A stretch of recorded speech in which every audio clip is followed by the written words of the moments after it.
I think people give up usually about 5 minutes before they were about to have their massive breakthrough. So you got to keep at it and you got to keep going. I mean, if you want to get halfway across the country, you're not going to do it sitting in your chair. You got to go out your front door and start walking and put one foot in front of the other.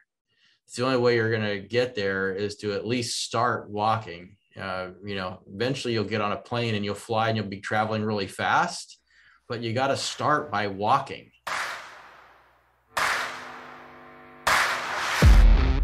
Welcome to the Real Estate Mindset Podcast, hosted by Eric Nelson and brought to you by Wild Oak Capital.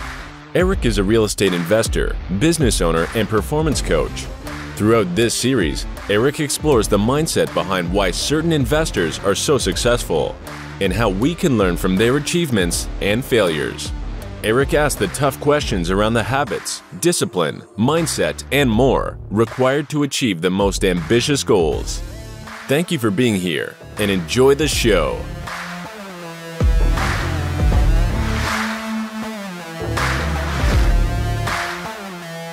Hey everybody, welcome to the Real Estate Mindset Podcast. This is your host, Eric Nelson, and today I have the pleasure of having a co-host, Shane Brooks. Thanks for being here. And then, thank you, Eric. Yeah, of course. And then we have an awesome guest today. Pretty excited for this one. Brian Burke, thanks for your time. Thanks for being on. It's my pleasure to be here. Thanks for inviting me. Yeah, our pleasure, of course. So if you could give our listeners maybe like a 2-minute intro, maybe 5 minutes if because you have quite a long story, but give us kind of your background and then what led you to real estate and then where are you now? 5 minutes is boring. How about if I try to do it in two? I'll see if I can sum up 31 years of real estate investing into 2 minutes. Oh, super easy. Yeah, that's right. That's really easy. I started out as a house flipper, just like a lot of people start in real estate that, I didn't have any money. I didn't have any knowledge. I had no skill. I had no connections. So I figured I'm perfectly geared to be a real estate investor. So I set out to buy, fix up and resell houses. And I started doing that for a while. And it took me about 10 years to grow that business to a real sizable business. And, the first few years I was doing a couple of houses a year. And then I got to the point where I was doing a couple dozen houses a year. And then I want to say the pandemic, that wasn't what it was until recently. The big economic collapse of 2008 came along and changed real estate investing forever. And instantly my business became about 100 house a year flipping operation and bought this sizable buy and hold rental portfolio and then said, wait a minute, these foreclosures are going to be gone in a couple more years. What am I going to do then? And that's when I really decided it was time to turn my focus to multifamily. It's a business I got into in 2002, so 19 years ago, and figured that if I could make that into a sustainable and scalable business. And ever since then, our focus has been predominantly on large multifamily syndication. We've bought over 3,000 units all across the United States. This year alone, we've sold 2,000 units, so it's been a pretty active year. But that's pretty much what we've been doing, raising money from investors and performing and delivering results for them. Yeah, that's awesome. So I guess, the first question that comes to mind, I mean, there's a lot to dive in there. First of all, thanks for sharing, but I'll just ask straight up, you sold 2,000 units this year, and I've talked to quite a few operators who are kind of in this sell mode. Can you explain why that is? And was just timing with how things worked out, or was it specific you're kind of selling right now? Well, I always say that you can never go broke making money. And I also say that, there's this old saying that says in real estate, you make money when you buy. And that I still believe in that, and that is true, but I've always said you get paid when you sell. So, we don't only want to make money in this business, we also want to get paid. And that goes for us as a sponsor of syndications. And it also goes for passive investors who make an investment in an investment vehicle with a sponsor with the hope and dream of earning a return on their money. And it's kind of nice for them to see something more than a quarterly statement. To get a wire confirmation is always a nice thing. And, we can round trip these investors, lock in their gains and their returns, put those returns in the bank. That can't be taken away now. And that to me is a worthwhile opportunity. Couple that with the fact that the real estate market, especially in large multifamily, has suddenly had somebody dumped about 1,000 gallons of kerosene on it, and it's just really heated up. And that provided a really good opportunity for us to not only exit, but to also exit in year 2 and 3 on assets where we had price expectations in year 10 and we're exceeding those. So if we can lock in 10 years of performance in 2 to 3 years, we should do that. Now we have the opportunity to attempt to do it again, but at least we've done it and locked it in for those investors, and then they can decide whether or not they want to re-up and roll the dice for another round. Yeah, and I think to kind of piggyback off of what you said there is it's huge, is that you're flexible in your business plan. You have this 10-year hold that you're going on, but just because the market or the way that you guys have performed on the property is you're available where you can make that exit or sale at an earlier date. And you're not kind of set in your ways to only do what the business plan says, is that you can be flexible in your operation, provide those returns for your investors. And I'm sure you see it all the time, but when you provide those returns, I'm sure you get return customers or repeat investors, and it kind of continues in that circle. So I really just wanted to hone in on that for our listeners, is that you don't have to stick to your original business plan. You have to really gauge the market and be up to date with what your property is doing at the moment, but also the market itself, to do the best for your investors that you have. Well, that flexibility you're talking about is not accidental. That flexibility is by design. I learned long ago in this business that if the real estate market is like a stream that is traveling through a meadow, and if you've ever seen this, you'll notice that the stream, as it's kind of approaching level ground, will go left and right and kind of zigzags through the meadow. And if you're rowing a boat down that stream and you only know how to row in a straight direction, you're going to run aground and you're not going to get anywhere. You have to be able to turn and follow that current if you want to navigate that stream. And so we are always ready to pivot. We're looking at economic indicators. We're looking at demographic movement and patterns. We're looking at financial performance, a lot of different things, but we are ready to pivot when the situation warrants it. So we have 5-year holds that we were out of in 19 months. And that's because we pivoted. But not only that, we designed in from the outset the ability to have that flexibility. And this is something that a lot of newer investors paint themselves into a corner, and they don't allow themselves to have that flexibility by improperly financing their acquisitions. And so for years, people have come up to me and go like, hey, I heard that you use floating rate agency debt for financing. That's crazy. Interest rates are at an all-time low. You should be locking in long-term low interest rates.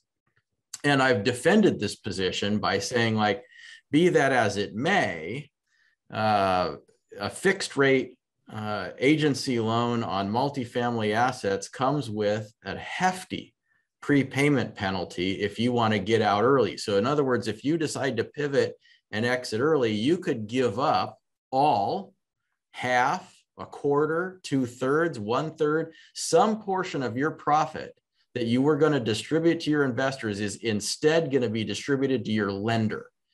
And if you're comfortable with that, go ahead and get your fixed rate financing. But for me, I wanted that flexibility. On a floating rate loan, I can sell or pay off that loan anytime I want after the first 12 months, and I pay only a 1% fee. So we've delivered returns over the past year to our investors, some of them, touching close to 30% IRR net to investor. If I had those prepayment penalties to cover, those returns would have been cut in half or at least by a third, and nobody would have been happy. So if you want to have the ability to pivot, you have to think about how you structure your acquisition, how you structure your financing, how you structure your operating agreements. and make sure that this flexibility is by design and not just accidental, where you go like, oh, we fell into this situation. It was a great time to exit. And oh yeah, by the way, we had to pay $2 million to our lender, but don't tell anyone. You don't want to be in that role. Yeah, we've heard a lot about this the last few years. Seems like people got into tons of yield maintenance, and now, rates are lower than they were. People are exiting deals, and you see the prepayment penalty. It is insane. I mean, you were not exaggerating. I've seen deals where they paid over $1 million in prepayment penalty. 1 million. There was a deal recently where it was a loan assumption deal. They wanted to sell it to us. Upon looking at it, the prepayment penalty was $18 million. And there is no way that I'm going to buy this property and sit on your $18 million prepayment penalty by assuming your loan so that I could turn around and pay the $18 million prepayment penalty. I've seen countless prepays in the 2 and 3 million. We just had a deal blow up. We were trying to buy. The seller had a $7.5 million yield maintenance prepayment, and that blew up the deal. They wanted to jack up the price to us, basically to cover their cost, which I was just not willing to do. So it made it really difficult for them. They could have sold that thing in an instant and made a lot more money if they didn't have that prepayment penalty. Sounds good. So let's talk about what you do now. Sounds like you were doing flipping for a long time. You pivoted to multifamily. So what are you into now? I mean, you still doing any flips, still doing any kind of single family stuff, or specifically multi? And then I was going to ask a follow-up question to that. Well, I'd say we are still doing flips, although, if you'd have caught me last week, I would have said we haven't bought anything in about 5 months, but then we got something 2 days ago. So I still have a team that, when we were doing 100 flips a year, I built a pretty good team, and I didn't want to get rid of my best people. So I still have them. And that means that we're still doing a little bit of that, but certainly it's not the major part of our business model anymore. It's a minor portion. Our primary focus is on multifamily acquisition and syndication of those multifamily assets. I also am a partner, 1/3 owner in a bridge lending company that loans money to house flippers, multifamily investors, commercial real estate investors. And we've become one of the largest lenders in the country. And so that's also that's a good business as well. But my primary efforts for my own personal time is geared towards multifamily syndication. Ron, Shane, do you have any thoughts there? Yeah, no, I think it's really kind of a great idea there. You've kind of kept what you've done in the past, but you've switched to focus on really what's hot right now. And I think just kind of reading up on your story and what you guys are currently active in is just the way that you guys are able to find value in a lot of these properties that I would say a lot of other operators don't see or aren't willing to kind of put in the time or effort to do. I think that's probably, correct me if I'm wrong, but it's made what you guys have done very successful is you can find those hidden value opportunities and implement them into your guys' business plan, specifically in the multifamily space.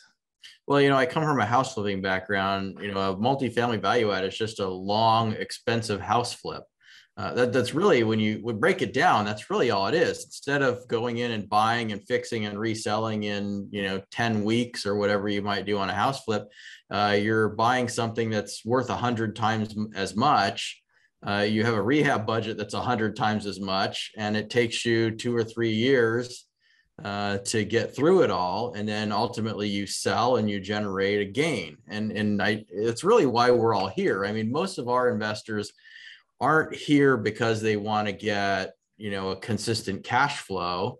If they are, we have other opportunities for them through our debt lending platform that give people a fixed income. But if their goal, and most of our investors' goal, is to expand and grow their capital base, you have to generate some kind of lift in value in order to produce a result that's meaningful. And that's just it's a big, long house flip. It's really all it is. I had an investor actually say it that way to me, and I was like, that's super true. Because I was kind of describing to a new investor what it looks like. We bring people's money together. We buy this property, fix it up. The rents are more valuable. And of course the property is more valuable. And then we sell. And he was like, so you're flipping this thing? I was like, yeah, I guess so. So it's interesting that you put it that way, because it's absolutely true. Yeah, it is true. And I think that's why we've been successful at it, is we've done 700 and something house flips. So to do 3,000 apartments isn't a stretch. Yeah, that's awesome. So can you talk about your book a little bit? I think I've heard about the hands-off investor, confession. I haven't read it myself, but it looks to be awesome. I mean, apparently this is probably directed towards, passive investor, but can you talk about it a little bit? Yeah, you're right. It is directed to the passive investor. It wasn't really written specifically for those of us who are active in the real estate business. However, I think you still benefit a ton from reading it, because you learn about what your investor is going to be expecting of you. Because what I'm doing through this book is teaching the investors what they should be looking for. So if they're looking for it, you better be providing it if you want to get their attention. So this book came about in part for, there were two reasons really that brought me to writing The Hands-Off Investor. One was I noticed that a lot of investors that were reaching out to us were asking a lot of questions. And a lot of times I was noticing the questions they were asking were absolutely the wrong questions. Even though these are smart people, they're experienced investors, they're even accredited investors and so forth, they're asking the wrong questions. And in doing some research here, I found that there was nobody out there, giving them the right questions to ask. So people would ask things they thought were important, but missing things that were, perhaps a lot more important. And that just led me to the conclusion that somebody needed to give them the tools that they need to, ask the right questions. So that was part of it. The other part of it was a friend of mine had invested in a passive real estate syndication and lost her entire life savings in that transaction. And I felt like if there was anything that I could do that could prevent even one person from going through the same experience that she did, then it would be worth it to do that. And so coupling those two sparks into some fire, The Hands-Off Investor was born. Yeah. And I think, great book. I know a lot of people that have really benefited from that. And exactly what you're saying in terms of people that they don't know what they don't know. And so having some information or content that allows them to ask the right questions or turn their thought process into what should I be asking or what should I be expecting? And what are kind of the main things to really look for when I'm vetting these sponsors or the deal itself. And I think one of the things you've mentioned in the past too, and some of your other podcasts is really there's the 5 things to look out for. And then kind of things you want to avoid, which may be like the shiny object syndrome. But I think in kind of high level from your book, can you kind of give us a overview of what are those 5 main topics that you want people to be aware of when they're looking into these type of operations? Yeah, absolutely. I mean, the first thing that you got to look for, and this is the one that people tend to miss the most, is the team, the team that they're investing with. And I get this question a lot where people will ask me like, so what's more important, the deal or the sponsor? And there's a debate that goes on. And of course, sponsors want to say that, well, they should say new sponsors want to say the deal is most important. Experienced sponsors want to say the sponsor is most important. But I have to side with the experienced sponsors here, because the reason that they're saying that is they've learned the hard way that the deal has a lot less to do with it than what the sponsor is bringing to the table. So, I think that's the first one, is the sponsor. And you want to be looking at that sponsor's experience, their track record, and their brand, and to see that, they bring something worth fighting for. I mean, the investing with the first-time syndicator adds a hefty layer of risk to the passive investor, because that sponsor doesn't have experience, doesn't have a track record, and has no brand that they is worth them fighting to protect. versus experienced sponsors who have all of the above. So I think that would be the first one I would say. The second one is suitability. People need to invest in investments that are suitable for them. And that might mean a couple of different things. It might mean if you're retired and you need the income, that the investment you're making is in something that's going to produce income, not just something that's going to produce growth, like a ground up development, for example. The other suitability test is liquidity. If you need your money in 2 months, don't invest in something where your money's going to be locked up for 10 years. And you'd be surprised how often that is tempting for people. So, those suitability tests, I think, are really important. And also matching your risk tolerance to the risk profile of the deal. That would be another one. The third one to look at is the market. You want to see that the investments that the sponsor is making and the one that you might be considering investing in specifically is in a good market. And that right now, if you look across the United States, there's going to be good markets to invest in. There's going to be bad markets to invest in. I like to say that we invest in markets where people are moving to and avoid markets where people are moving from. It's almost as simple as that. But what you want to see is you want to see job growth, income growth, and population growth. And you want to see that those three things are built on a foundation of economic diversification. Watch out for those one-horse towns, I would say. The fourth thing you're going to look at is the real estate itself. And that means the location of the real estate, the quality of the real estate, and the sponsor's strategy. And does their strategy line up with that location and that asset? Are they looking to buy and hold long term in a falling market where that might be more where you want to be flipping quickly, or do they want to be flipping quickly in a market that's rapidly appreciating where maybe that might be a time to hang on for a while? So kind of matching that location and strategy together is important. And the fifth thing I would say is the sponsor's assumptions.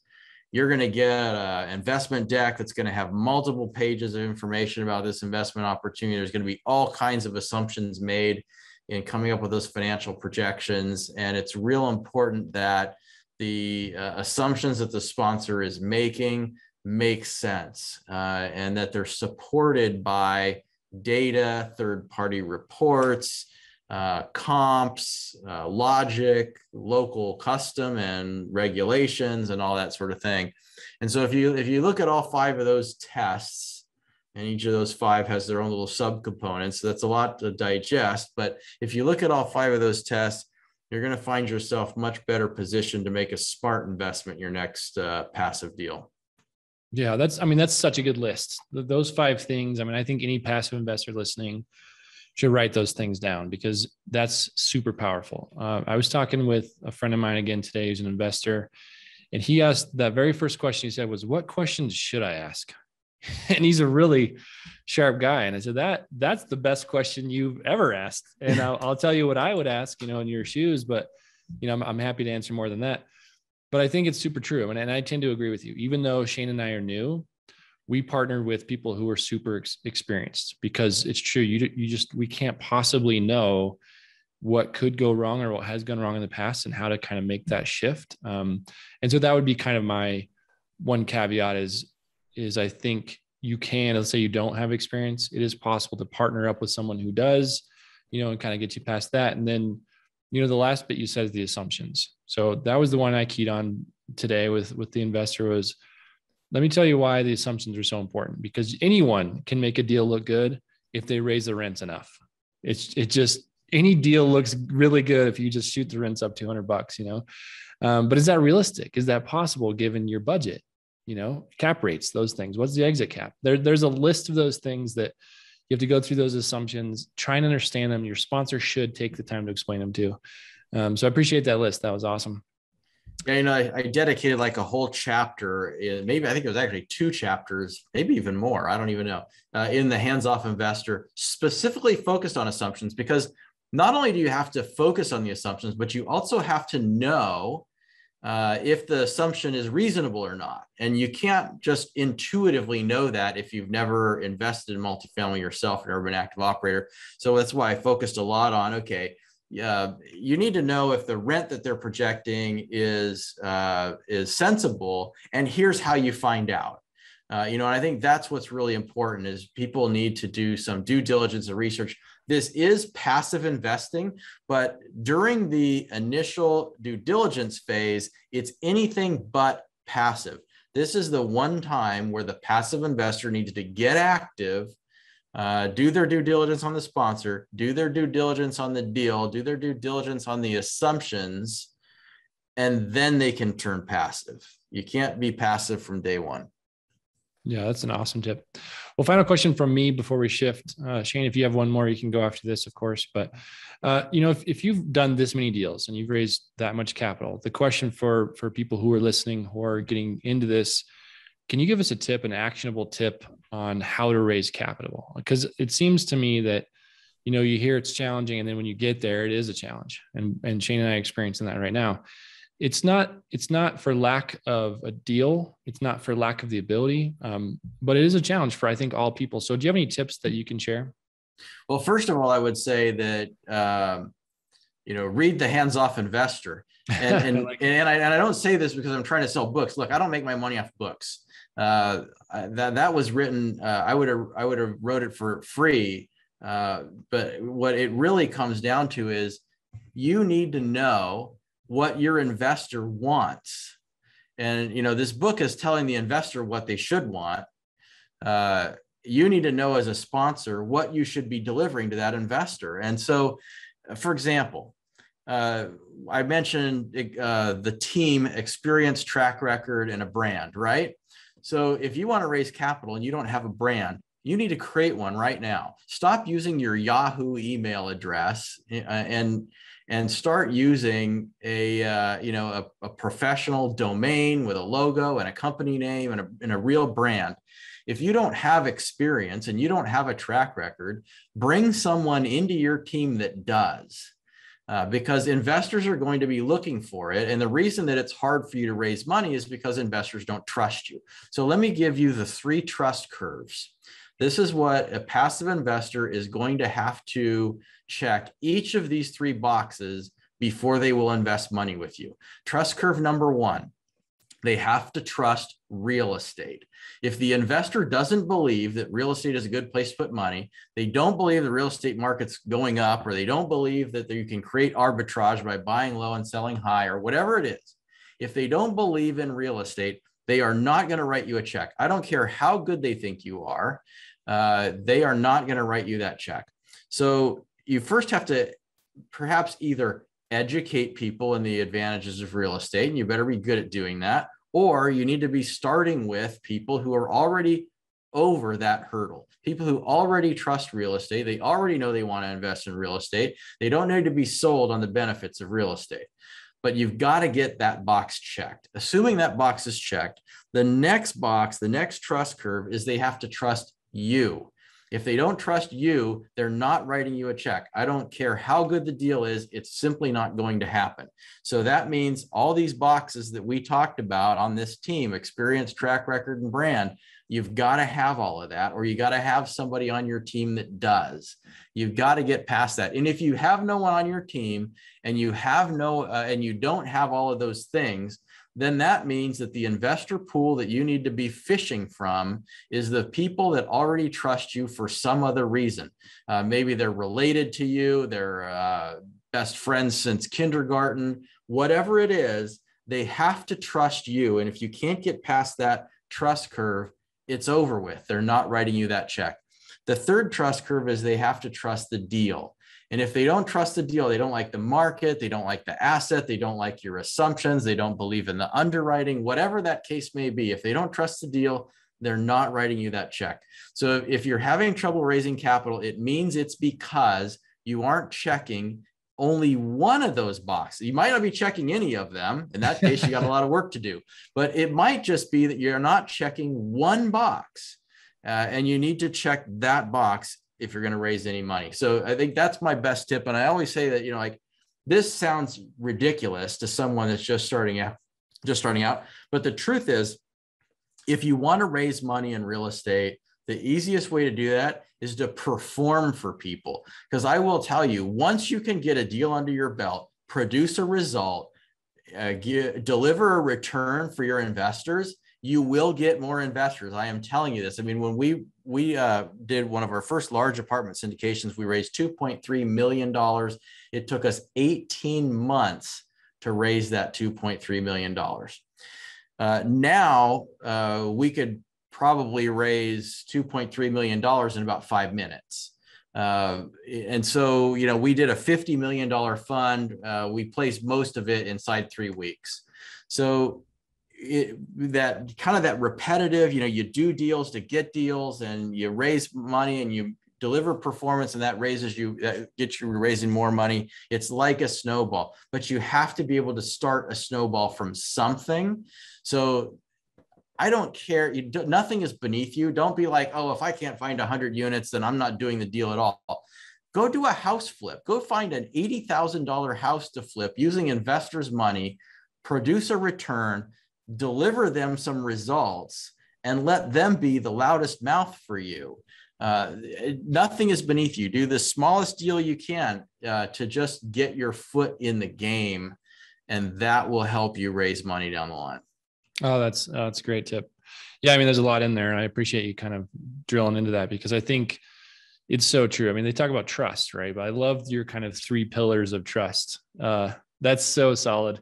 And then, the last bit you said too, is just like, get going, create some wealth for someone else. And then, you can actually look back to an example or have them speak for you. So Shana, do you have anything before we jump into the second part? No, I think that sums it up perfect. I mean, that's huge to kind of hear, and especially for our listeners too. I mean, those key points are I think everyone should go back and re-listen to those 5 points and the 3 pillars. I think you'll get a lot of information from that. So. No doubt. Okay, cool. Well, Brian, we're going to jump into just a couple of questions about mindset. So the first one I always ask is, do you have a morning routine? Not really. I mean, I'm a very routine person. So, I mean, my wife would say, like, what are you talking about? Not really. I read the paper in the morning, and then I go through all my emails, and then I get going and get to the office. That's it. I like it. I asked that question because there's so many different responses, right? So some people are like, miracle morning, this is my everyday. Some people are like, nope, I sleep into 9:30, roll out of bed, and I work late, whatever it is. So I love that response. I'm not an early riser. The people that say, the early bird gets the worm, I can only respond with the second mouse gets the cheese. That's all I've got. I dig it. Well, perfect. I'll take the next one there. So next one is, what books are you reading or do you recommend outside of your own? Yeah. Gosh, that's a tough one. I like some weird stuff. One of my favorite books is Real Leaders Don't Do PowerPoint. Another one that I like is TED Talk. I think it's just called TED or something like that. It's by the TED Talks, the head of the TED Talks organization. And the reason I like these 2 books is they're both related to making presentations and presentation style. And if you are in the business of raising capital from others, your business is making presentations to people, like it or not. This is not a real estate business. It is a financial services business, and it is a people business. And you have to be able to articulate your message to people if you want to get them to come on board with your idea. So these 2 books, I really enjoyed them, and they were both on making presentations. And I think that's why I liked them so much. Oh, that's great. Yeah. And it's true. I mean, that's really what you're doing. You're kind of describing the story. You're telling a story in a presentation form. We have a webinar, and we of course use PowerPoint. So I'm interested to read why real leaders don't use it, but such a good recommendation. The next one I ask is, have you ever had a coach or a mentor? And I kind of mean that you paid for, right? And if you did, was it worth it? Well, I don't know if the answer is going to be very helpful, because no, I haven't. I never had a coach, never had a mentor, and never paid. Gosh, I was in this business for 15 years before I first laid out my first dollar in real estate education, when I went to a investment seminar, and then bought the book and tape course, the tapes back. Yeah. See how old I am. Bought the book and tape course, and then did the 2-day boot camp, and then the 5-day boot camp after that. And geez, that is 15 years into my real estate investing career. And, I did it just because I thought, yeah, I've been pretty good at this, but if I could pick up one or two little tips, I can make that money back. It wasn't like I'm gonna instantly become wealthy if I just put up this money. So if you going into these things with the right intentions, I think is important. But man, I tell you, if I've been asked this question a lot, and I don't know how to answer it, because part of me says, if I would have had somebody asked me today, have you ever been in a mastermind? Were you ever in a mastermind program? And I was like, no. But in some respects, I regret it, because I feel like if I would have had somebody there to push me or to teach me or to guide me, or other people that I could commiserate with, maybe it wouldn't have taken me 20 years to really hit my stride. I've been in this 32 years, and, I'm just now getting to that point where my business has reached the level that I've seen guys reach in 10 years. So, yeah, shame on me. No, and there's no right or wrong. I guess I'll ask the question is, do you think the tape thing was worth it? Like, was it valuable, or was it like, I kind of knew that? Because I'll admit, I'm in a couple masterminds, and some are better than others. I mean, and so that's really the key. And you kind of mentioned it, I'm kind of dancing over my question here, but sometimes it's not valuable. Sometimes you find the wrong coach, wrong program, wrong whatever, and you've wasted money, right? So I think the key is exactly like you said, go into it with the right mindset. You're not going to get rich tomorrow. I don't care what anyone says. I don't care how much it costs. Everything takes work. So, specifically for you, was it worth your investment, you think? Yeah, for me, it was, because, like I said, I went into this with the hope that if I could pick up one or two nuggets of knowledge, then that might set me on a path to, get further than where I am. And I did. I got nuggets of knowledge that I can 100% say I wouldn't be where I am today had I not gained those small nuggets of knowledge. And so it wasn't like I went in there and I learned everything A to Z that I needed to know. I learned the one or two things that I needed to take what I already knew and 10x that.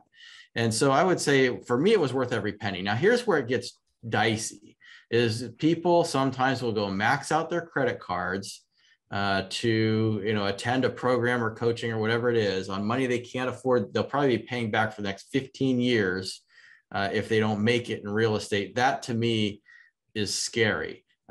If you can afford it, you got the extra cash, and it's like, okay, this is just a business expense. I'm going to lay out $5,000. I'm going to go to this class, and I learn one thing that makes me millions.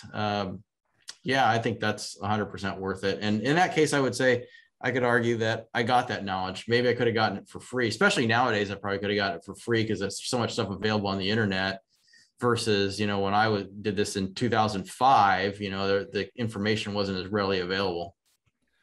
Yeah. And I think that's a great tip there, is like, it doesn't have to be an expensive operation to learn the knowledge or get into the space. I mean, I'm kind of the same way. I've never had a true mentor or coach or anything that I've really paid for, but I kind of had that self-motivation where I went to meetups, I read books, or I did things or put myself around people that were above and beyond me that I could still learn from. And just like you, pick up little nuggets here and there. You can piece that together to kind of make your own course that you're learning from and acknowledging, but it doesn't have to be an expensive endeavor to get you to the next point. You just have to put yourself around people and have that motivation to put yourself on that next level. Without a doubt. And you have to be ready to learn nuggets of knowledge. I mean, that's what it's funny how it's the little things that can take you from where you are to where you're trying to go. There's something little that's holding you up that you just can't get past. And you get that little thing, you're like, oh my gosh, why didn't I think of that? That was so simple. And then you go out and you do it, and bam, you got to the next level. Awesome. Well, we'll go kind of to the next question here. So the next one we have is, what is the biggest mistake you've made in your investing career, or something that you can learn from that you wouldn't repeat? I think the biggest mistake was earlier on in my career, I didn't, how do you say this? I didn't appreciate the power of the macro economy and data points that may seem irrelevant to derail a business plan. And so I learned this in the '08 recession, right? I was buying real estate at 50% discounts. But then, next thing you know, Bear Stearns collapses and Lehman Brothers collapses and people are getting laid off left and right. And despite the fact that you were buying discounted real estate, it didn't mean that everybody was going to be able to pay their rent. So I learned a lot about how to respect macroeconomic forces and how to appreciate the value of data to support your thesis rather than just you trying to convince yourself, who's already convinced to start with, or you wouldn't have gotten as far as you did in the deal, that it's the right thing to do. And it's perfectly okay to say no and back out and not do something when warning signs start to materialize. Yeah, that's awesome. I think a lot of people will stick to something because they've convinced themselves. And then there might, like you said, might be some warning signs around and maybe a bunch of works in it, maybe even earnest money's in it. But that is a really good tip, is there are times when it's probably better to run away, if there's some forces against you, so yeah, awesome tip. So the next one I always ask, what is a mindset tip that you can share with our listeners? Mindset is it's something I don't focus a lot of time on, frankly. But I think that subconsciously, what's most important is that you have your objectives in mind and that you're doing something constantly to travel toward that objection or that objective. And that means every day you have to be focused on where you're trying to go, and you got to physically do something. And that's the only reason I'm here, is because that's what I've done. If I would have, just, forget it, I'm not going to do this, kind of thing, I wouldn't be here. And people, I think people give up usually about 5 minutes before they were about to have their massive breakthrough. So you got to keep at it and you got to keep going. I mean, if you want to get halfway across the country, you're not going to do it sitting in your chair. You got to go out your front door and start walking and put one foot in front of the other. It's the only way you're going to get there, is to at least start walking. Eventually you'll get on a plane and you'll fly and you'll be traveling really fast, but you got to start by walking to get to your car, to get to the airport, to get on the plane, to get halfway across the country, right? And sometimes people don't want to do the walking part. They're like, no, I just want to get on the plane. I want to get to where I'm going. I want to be rich today. I want to be successful today. I want to own 3,000 units today. I want my first deal to be 200 units. And they forget about the walking part. Don't forget about that part. It's a little thing sometimes. Yeah, I hear this a lot on the show, is consistency. And also the giving up thing. I mean, they kind of go hand in hand, right? So it's like, sometimes it's stuff that's not fun. I mean, looking at a PSA or, a PPM, I mean, any kind of legal document is pretty tough for me to do, but you got to read it, right? And some of that stuff is like consistency, the next step forward, the next thing. So I loved what you said. It was like, figure out the objective, do something every day to head towards that objective. So it works. Awesome. And you may have already answered this in that last question we're going to ask. Two-part question here, though. But if someone were to ask you, what makes you successful? That's a good question. I ask myself from time to time, am I? First you got to define what success is. I mean, it's like success means a lot of different things to a lot of different people. There's people out there that have nothing and they consider themselves to be successful for a reason that's very important and meaningful to them. So I think it's hard to define success by any kind of general measure. I think it's independent to everyone. I mean, to me, what defines success for me is that, I've produced a result for people. I've improved people's lives by helping them achieve their objectives. And I mean, somebody that's a real estate coach could say the same thing. Like, I help my students buy millions of dollars in real estate. I mean, for me, it's, I've got thousands of investors and I've helped them achieve their investment or retirement goals. And I've been able to do that consistently for over 2 decades without ever having lost anybody's money. And to me, that's a success. I chalk that off as one in the win column. Yeah, you kind of cheated, because our 2-part, that was the question, is what's your definition? So I love it. I mean, because it's true. You can't really answer the question, why are you successful, if you don't say, what does that mean to you? So, we've heard all kinds of stuff, but that's a pretty incredible track record. So kudos to you. I mean, it's pretty awesome to kind of sit here and have your time. So our final question will be, where can people learn more about you? How can they reach out to find you? They can learn more on our company website. Praxis Capital's website is praxcap.com. It's praxcap.com. You can also follow me on Instagram at Investor Brian Burke. They could also find me on biggerpockets.com in the question and answer forum, just answering random questions for people. And of course, they could pretty much learn everything that was locked up in this brain by reading The Hands-Off Investor, which is available at biggerpockets.com/syndication book, or on Amazon, or in bookstores if there's still any open. Our local bookstore is doing well, so I'll go down there and check it out. Well, thanks, Brian. Really appreciate you having on here. Appreciate your time. Thanks again for being on. Thanks for having me. Thank you for listening to this episode of the Real Estate Mindset Podcast. If you've enjoyed the content today, please follow this show wherever you listen to podcasts. And don't forget to head over to wildoakcapital.com for more information or to connect with Eric directly. Please take a moment to leave a review or tell a friend about what you've listened to today. We hope you'll tune in again soon.